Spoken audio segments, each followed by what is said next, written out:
So today I am coming because this is Conversations with Vicky, and we have real conversations here. So the last couple of days I had an epiphany, and the epiphany was this: I've had some unhealed trauma that I didn't think that was trauma, and with me not thinking it was a trauma, it came to a head the other day because I was emotionally going through something and I needed to speak to somebody about it. And I spoke with a trusted friend, a couple friends, and one friend ignited the conversation of the way you view men is because of the fact of how you were treated in the past by your father. And I'm like, no, it ain't that, because I know my father, I know my dad. And it was just a real transparency moment. But it opened up. And it opened up someone. So when I talk about let's heal our nervous systems, it be those uncomfortable thoughts that you have to think with. And you have to really sit down and say with yourself, honestly, how did this make me feel? And with that being stated, um, it made me view how I deal with relationships and with people with how I was treated as a child and not knowing that it affected me in that way of how I deal with people in relationships.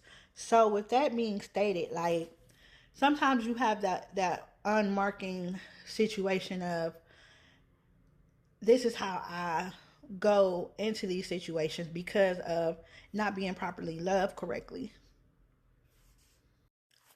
So, not being loved correctly, and not saying that my father didn't love me, not saying that because I knew my father. My father was, he's one of the best men I know, but um, I think it comes down to when I have communication about women with their mothers that moms don't know how to be mothers in the beginning and fathers don't know how to be fathers in the beginning as well. It's a choice that you have to make to deal with your child as a parent and become that person that's responsible for that person. But it shaped my relationship with men because I felt as though,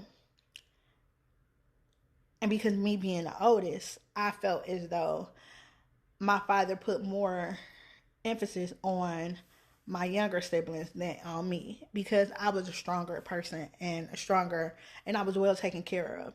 So, but those beginning relationships in your childhood, they play a major part in how you deal with people as you get older and in society and life. So I tend to, like, when I got my first heartbreak, um, it was heartbreaking, and I didn't have that male figure to go talk to because my dad had the policy of I don't want to meet a nigga unless you marry him. You see what I'm saying?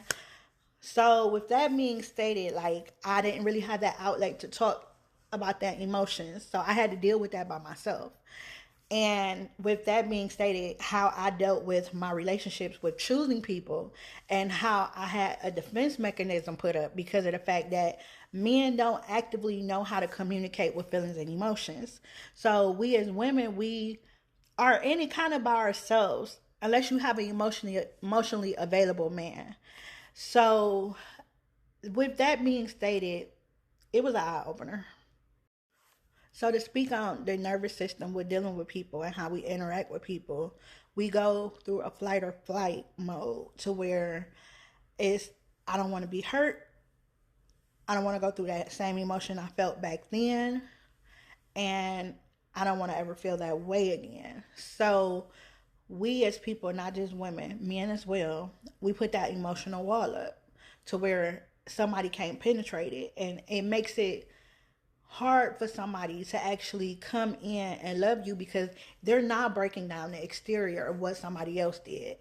And it's hard for both men and women because you have people that actively and lovingly want to love you for real, but we don't know how to decipher and see because now we have these red flags and green flags, but it's boundaries. That's what we are having now. We're having perfect boundaries, but then sometimes our boundaries stop us from getting the right person.